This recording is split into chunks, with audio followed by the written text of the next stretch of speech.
अस्सलाम वालेकुम beautiful YouTube family, कैसे हैं आप सब। उम्मीद करती हूँ अच्छे से हैं और मेरी दुआ है खुश रहें, आबाद रहें, हंसते मुस्कुराते रहें। अल्लाह ताला फ़लस्तीनियों की गैब से मदद करे, इसराइल को निस्तो नाबूद करें, आमीन। आज हम नेक्स्ट 72 आवर्स पे रीडिंग करेंगे और अभी न्यू मून गुजरा है, तो देखते हैं न्यू मून की एनर्जीज़ क्या इम्पैक्ट डाल रही हैं। Stay positive. Next 72 hours, married unmarried, male female, सब लोग ये रीडिंग देख सकते हैं।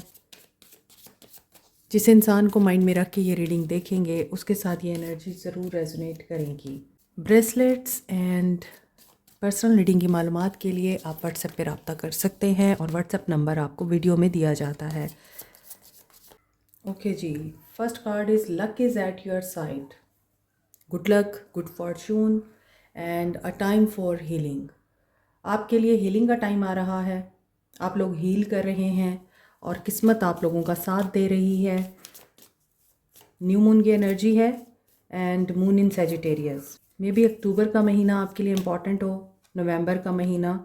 And work through your fears. अगर आपको कोई खौफ है, कोई डर है, आप एक्शन लेते हुए घबरा रहे हैं, या फिर आपके अंदर लोगों की सोच का डर है कि लोग क्या कहेंगे, लोग आपको किस तरह परसीव करेंगे, वो डर निकालें अपने अंदर से।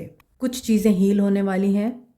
अब ये हीलिंग आपके इनर चाइल्ड से बिलोंग करती है, आपके पेरेंटल इश्यूज से बिलोंग करती है, या फिर ये हीलिंग आप लोगों के रिलेशनशिप से बिलोंग करती है। ये आपने अपने हिसाब से देखना है, लेकिन यहाँ पर हीलिंग आ रही है और किस्मत का तारा आपके लिए चमकेगा। किस्मत आप लोगों को रिवॉर्ड दे रही है एंड ऐसा लग रहा है कि आपके लिए आपके लव्ड वंस भी सेफ़ हैं और आप जिसके बारे में ये रीडिंग देख रहे हैं वो भी सेफ़ है।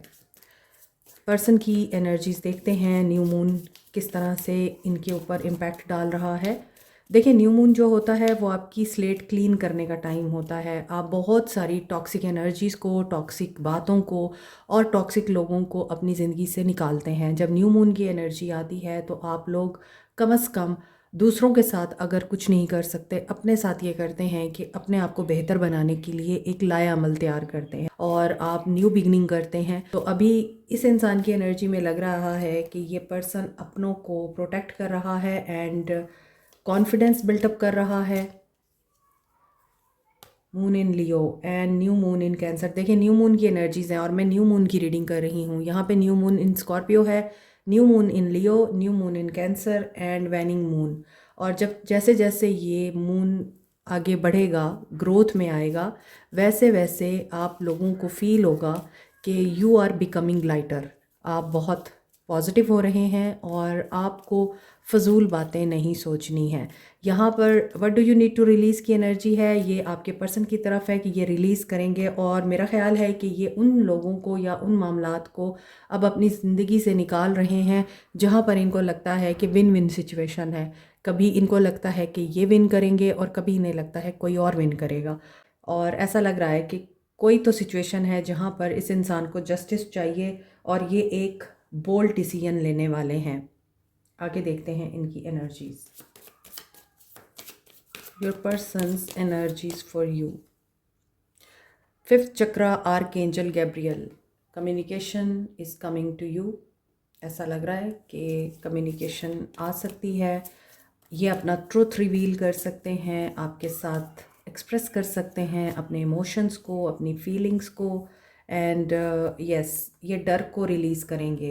अब यहाँ पे नज़र आ रहा है गार्डन एंड द गेट की एनर्जी है कि ये इंसान बाहर से अगर खड़ा होकर देख रहा है, सारी चीज़ें दूर से आपको स्पाई कर रहा है या मामलात को एनालाइज करने की कोशिश कर रहा है, तो हो सकता है कि अब इनका एनालिसिस कंप्लीट हो गया है। Garden and the gate is about taking a decision, taking a bold step. और हो सकता है कि आपकी कम्युनिकेशन ही ठीक नहीं होती, कन्वर्सेशन में ही प्रॉब्लम्स होती हैं और मिसअंडरस्टैंडिंग्स क्रिएट होती हैं। या तो ये आपको अंडरस्टैंड नहीं कर पाते या आप इन्हें अंडरस्टैंड नहीं कर पाते। दैट्स वाई इन्हें ये डर लगता है कि ये आपसे बात करें भी तो कैसे करें। मैन होल्डिंग अ हार्ट, क्योंकि इनके दिल में आपके लिए एक ख़ास जगह है और ये उस जगह को महसूस कर रहे हैं। ऐसा लग रहा है कि इनको आपकी बहुत ज़्यादा याद आ रही है। ऐसा लग रहा है ये फैमिली लव पे बिलीव करते हैं। फैमिली के साथ बॉन्डिंग को और फैमिली के साथ रिलेशनशिप को हील करने पर ये बिलीव करते हैं। इमोशंस इनके फैमिली के लिए, आपके लिए इंक्रीज़ और बैलेंस हो रहे हैं। हो सकता है इनके पास अब बहुत ज़्यादा पैसा आ चुका है, इमोशंस इनके ओवरवेल्म हो रहे हैं और ये उनको एक्सप्रेस करना चाहते हैं। यहाँ पे फियर की एनर्जी है, लेकिन ये इस एनर्जी से बाहर आ रहे हैं और कम्युनिकेट करना चाहते हैं अपने जज्बात को। इन्हें आपका केयरिंग कनेक्शन भी याद आ रहा है। अच्छा, 2 कार्ड्स आ गए हैं। The thinking woman, okay, yes you are thinking of them and आप शायद ओवर थिंकिंग कर रहे हैं। बुक्स वगैरह पढ़ते हैं, रीडिंग का शौक़ है, या फिर आपको स्पिरिचुअल, फिज़िकल, मेंटल असिस्टेंस मिल सकती है, या फिर ये कोई नई टेक्निक सीख रहे हैं, कुछ नया करना चाह रहे हैं। दिल के मामलात में विक्ट्री आप लोगों को मिलेगी, ऐसा लग रहा है, क्योंकि यहाँ पे ऐसा लग रहा है कि personally and professionally they are growing, and हो सकता है आप भी इसी तरह ग्रो कर रहे हैं। Number 47, number 28, number 45, 30 and 39 are important. 30 date important हो सकती है, 28, इवन 39, 45 एंड 47 एज हो सकती है। हो सकता है आप मैच्योर इंसान के साथ डील कर रहे हैं, या फिर आप खुद भी बहुत मैच्योर हैं। फीलिंग्स देखते हैं। Emperor, so you are dealing with the emperor. He may be the authoritative person, policy maker, or maybe the boss of his own company. और ऐसा लगता है कि he is very disciplined, structured person. Family structure कैसे built up करते हैं, family की norms को, ट्रेडिशंस को फॉलो कैसे करते हैं, फैमिली ट्री का ख्याल कैसे करते हैं। एक ऐसा इंसान जो सरबरा हो सकता है ख़ानदान का, या सरबरा हो सकता है अपनी ही किसी कंपनी का। He is the emperor. और एम्परर कभी भी अपनी फीलिंग्स को एक्सप्रेस नहीं करते, but they are now ready, they are ready to go for a date, and they are ready to open up their heart. ऐसा लग रहा है, यहाँ पे स्टार है, so they have become a star. ऐसा भी लग रहा है कि हो सकता है कि इन्होंने अचीव कर लिया है सक्सेस को, और इन्हें अभी अभी कोई अथॉरिटी मिली है। Is the man of wisdom, man of letter, man of words. और मे बी ये इनके फादर हो सकते हैं, या आपके फादर भी हो सकते हैं, जो बहुत ज़्यादा रूल करते हैं और norms and rules and regulations को फॉलो करते हैं। घर का एक निज़ाम बना हुआ है और सब ने उसी निज़ाम को ही फॉलो करना होता है, और कोई उस निज़ाम के अगेंस्ट नहीं जा सकता।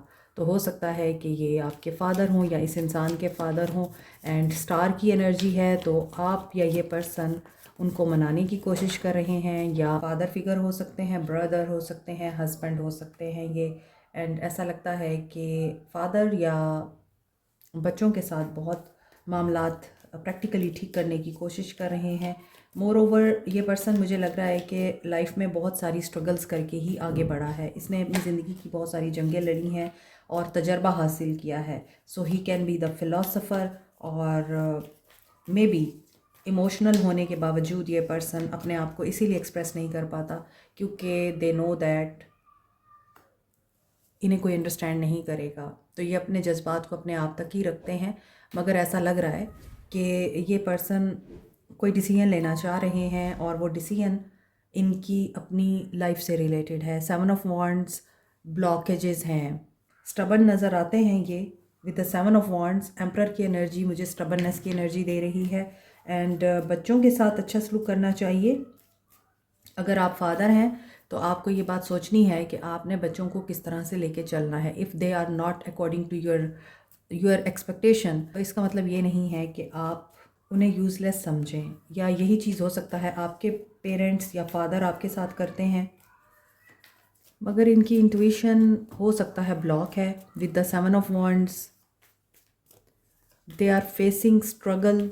ये इमोशंस की बजाय दिमाग की सुनते रहे हैं, और अब इनका पर्सपेक्टिव चेंज हो रहा है, जजमेंट। तो जो ऊपर एनर्जी आ रही थी कि ये अब ओपन अप होना चाहते हैं, एक्सप्रेस करना चाहते हैं, ट्रुथ बोलना चाहते हैं, स्टेबिलिटी लाना चाहते हैं, और प्रॉब्लम है तो उसको इम्प्रूव करना चाहते हैं, सॉल्व करना चाहते हैं, आपके साथ पार्टनरशिप में आना चाहते हैं। तो यहाँ पे ऐसा लग रहा है जजमेंट की एनर्जी के साथ this is happening now, and they know इन्हें क्या डिफेंड करना है और क्या अब रिलीज़ करना है। 2 ऑफ सोर्ड्स अगेन कम्युनिकेशन में प्रॉब्लम, अगेन डिसीजन मेकिंग में प्रॉब्लम, जजमेंट यहाँ पे हो रही है, लेकिन they are facing difficulty to make a decision. अब यहाँ पर आज की एनर्जी ऐसी लग रही है कि वहाँ स्टार एम्परर की एनर्जी आ रही थी, यहाँ जजमेंट की, और यहाँ व्हील ऑफ फॉर्चून की, and again seven of cups. Someone here is very confused, या फिर इनके ख्वाब और इनकी ख्वाहिशात इतनी ज़्यादा हैं कि ये अपने दिमाग में ही कन्फ्लिक्ट बना के बैठे हैं कि जिस तरह से एक काम इन्होंने नहीं करना, बहुत सारे मल्टीपल काम करने हैं। तो may be shortage of time हो सकता है। इनको ऐसा लगता है कि यू हैव मैनी ऑप्शंस, या फिर ऐसा लग रहा है कि आपके पास अब ऑप्शंस या अपॉर्चुनिटीज़ ज़्यादा हैं, और इस इंसान को ये रियलाइज़ हो रहा है कि इन्होंने पैटी इश्यूज़ पे बहुत ज़्यादा फोकस किया है, या फिर स्पेंडिंग बहुत ज़्यादा कर ली। इन्हें आइडिया नहीं है कि इनका पैसा जो आ रहा है वो कहाँ जा रहा है। बहुत सी चीज़ें ऐसी भी दिख रही हैं कि इनहेरिटेंस का कोई इशू है, या इनकी स्टबननेस इनके लिए प्रॉब्लम क्रिएट कर रही है। इनका ज़िद्दी होना या बहुत ही ज़्यादा डिसाइसिव हो जाना कि फ़ैसला कुन अल्फाज देकर या फ़ैसला सुनाकर लॉक लगा देना कि इस फ़ैसले के अगेंस्ट कोई नहीं जा सकता, वो चीज़ें इनके अगेंस्ट जा रही हैं। They are not listening to anyone. यहाँ पे 7 ऑफ वॉन्ड्स है, यहाँ पे 5 ऑफ वॉन्ड्स है। इनको पहले लग रहा था कि ये जो कर रहे हैं वो ठीक कर रहे हैं, लेकिन अब ये किसी पैटी इशू की वजह से बहुत ज़्यादा एग्जॉस्ट नज़र आ रहे हैं। ख़ास तौर पे इमोशनली ब्लॉक्ड दिखाई देते हैं। अगर ये एक्सप्रेस करना भी चाह रहे हैं तो भी यहाँ पे व्हील ऑफ फॉर्चून के साथ 7 ऑफ कप्स आ रहा है। मे बी विशफुल थिंकिंग है इनकी, या तो ये अभी तक डे ड्रीमिंग कर रहे हैं आपके लिए। कॉन्फ्लिक्ट की वजह से ये इरिटेट भी हो रहे हैं, फ्रस्ट्रेट भी हो रहे हैं। They want to talk, but हो सकता है कि अभी गुस्सा कंट्रोल कर रहे हैं। कंपटीशन है, या फिर पर्सनालिटी क्लैशेस हैं, घरेलू लड़ाई झगड़ा है, अपोजिशन है, या कुछ इनके छुपे हुए दुश्मन हैं जो बाहर आ गए हैं। That's why they are stressed. जिनका राहु एक्टिव होता है वो ग्राउंडिंग के लिए टाइगर आई यूज़ कर सकते हैं। ये मरकरी, सन एंड मार्स के साथ एसोसिएटेड है, इसलिए courage, strength, boldness and flexibility, communication, quick thinking इसके साथ एसोसिएटेड है।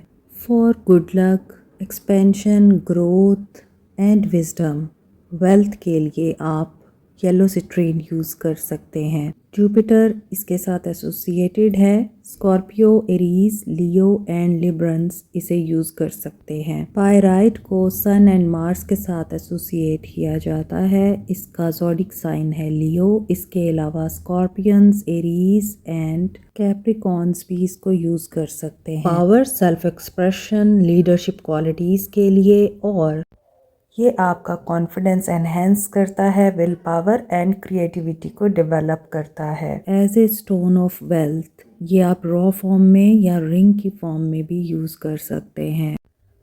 एमेथिस्ट, पाइसिस और एक्वेरियंस यूज़ कर सकते हैं। ये सैटर्न, यूरेनस एंड नेपच्यून के साथ एसोसिएटेड है।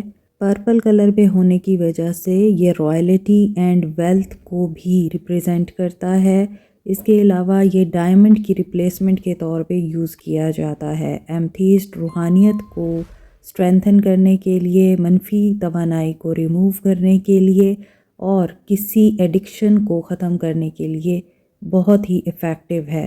रोज़ क्वार्ट्स को Libra, Taureans and scorpion use कर सकते हैं। वैसे तो तमाम साइंस ही तमाम स्टोन्स को यूज़ कर सकते हैं। Rose quartz universally stone of love कहा जाता है, सेल्फ लव के लिए और अनकंडीशनल लव के लिए। पेरिडॉट को चक्रास की बैलेंसिंग के लिए, इमोशनल एंड स्पिरिचुअल हीलिंग के लिए, स्किन की हीलिंग के लिए, लव को अट्रैक्ट करने के लिए यूज़ किया जाता है।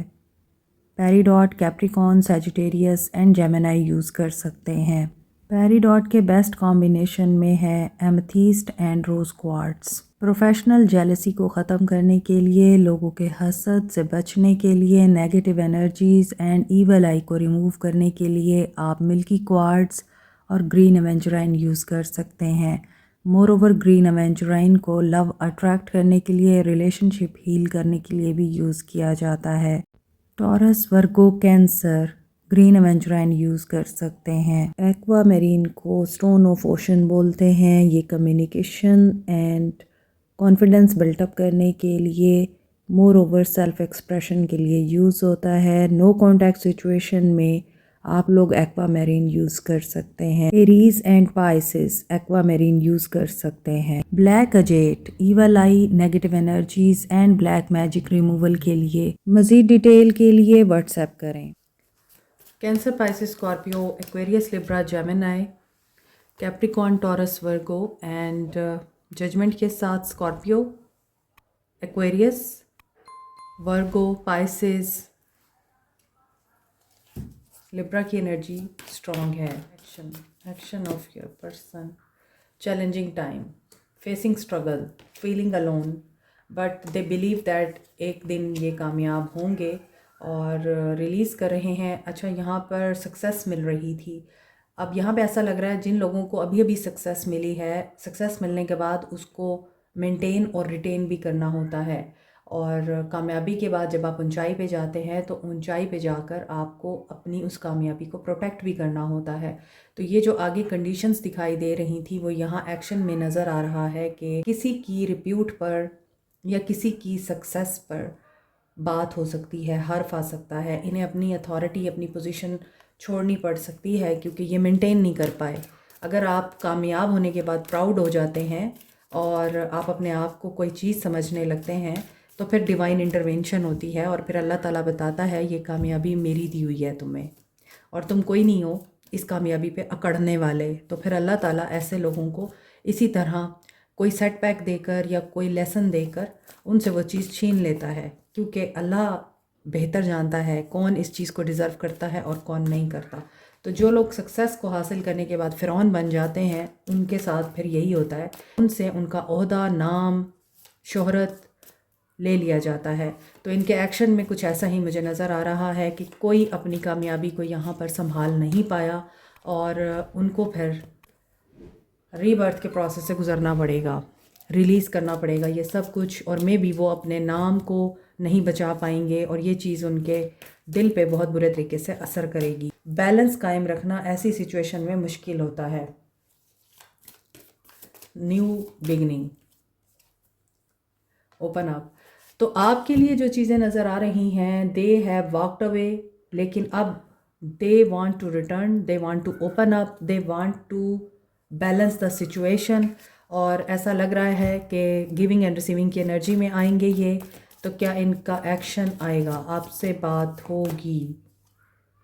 नहीं, रिकंसीडर करेंगे। ये अभी reconsider and over analysing situation में दिखते हैं, लेकिन जैसे ही ये बैलेंस में आएंगे, 9-6 की एनर्जी है, 6-9-6, feminine and masculine energy balance में होना। अटैचमेंट की एनर्जी स्ट्रॉन्ग है तो आपको बैलेंस में आना है, और अगर ये इंसान बहुत ज़्यादा मैस्कुलिन एनर्जी में चले गए थे तो ये फेमिनिन एनर्जी में आएंगे, फ्लेक्सिबल होंगे, अपने आप को फ्लेक्सिबल करेंगे तो ही चीज़ें बैलेंस होंगी।